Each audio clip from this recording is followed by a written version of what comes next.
राजनीतिक जमीन की तलाश में जुटी इंडियन नेशनल दल 25 सितंबर को रोहतक में सम्मान रैली के जरिए अपना शक्ति प्रदर्शन करने जा रही है। पार्टी के सर्वे सर्वा अभय सिंह चौटाला ने रैली को सफल बनाने के लिए पूरे प्रदेश को मत दिया है। हर जिले में जाकर वो पार्टी कार्यकर्ताओं और जिले के लोगों को निजी तौर पर निमंत्रण दे रहे हैं। लगातार कई हार से टूट चुके कार्यकर्ताओं को पार्टी का इतिहास याद दिलाकर उनका मनोबल बढ़ाया जा रहा है। इस रैली को न सिर्फ पार्टी की वापसी बल्कि जाटों का मजबूत नेता बनने की पुरजोर कोशिश के तौर पर देखा जा रहा है। किसानों के मसीहा सर छोटू राम की सरजमी पर होने वाली सम्मान रैली कई मायनों में खास होने वाली है।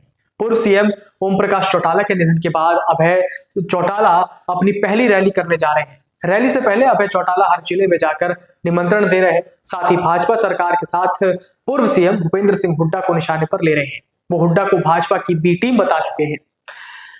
हुड्डा को निशाने पर लेने के पीछे उनकी एक रणनीति है। वो खासकर जाटों और भाजपा के एंटी वोटों को संदेश देना चाहते हैं कि सत्ताधारी दल का अगर कोई विकल्प प्रदेश में है तो वो सिर्फ इनेलो है। कांग्रेस की ओर देखने का कोई फायदा नहीं, क्योंकि वो उनसे मिले हुए हैं। जानकार भी कहते हैं कि कांग्रेस के भले ही 38 विधायक हों, मगर विपक्ष की भूमिका में वो इतने प्रभावशाली नहीं है।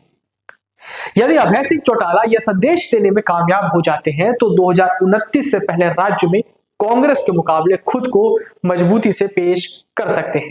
किसी जमाने में रोहतक और सोनीपत पूर्व डिप्टी पीएम चौधरी देवीलाल का गढ़ हुआ करता था।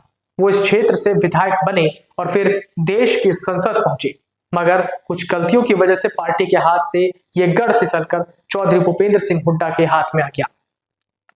अब ये जाटलैंड भूपेंद्र सिंह हुड्डा के कब्जे में है। देवीलाल के पोते अभय सिंह चौटाला फिर से अपने पूर्वजों का गढ़ पार्टी के पाले में करने में जुटे हैं। ऐसा माना भी जाता रहा है कि रोहतक में पार्टी मजबूत हुई तो राज्य के अन्य हिस्सों में भी आसानी से बढ़त बनाई जा सकती है। रैली से पहले उन्होंने कई ऐसे लोगों को पार्टी में शामिल किया जो किसी न किसी तरह पूर्व सीएम हुड्डा से जुड़े रहे हैं। उधर 2005 के बाद से इनेलो का ग्राफ गिरता जा रहा है। 2014 के चुनाव में पार्टी कुछ हद तक वापसी करने में कामयाब रही थी।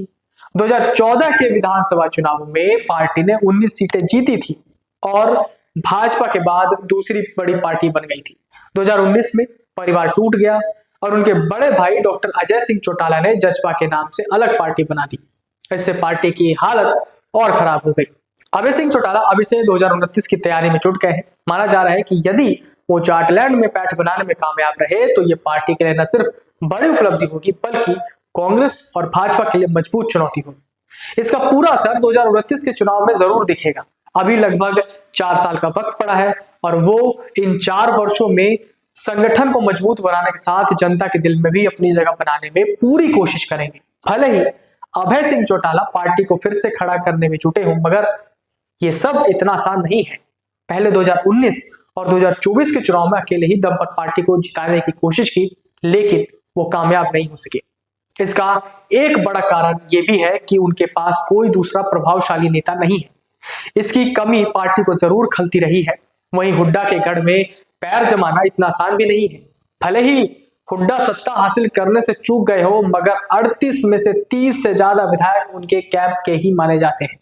कांग्रेस के साथ भाजपा का कार्यकर्ता मैनेजमेंट से पार पाना भी पार्टी के लिए आसान नहीं है।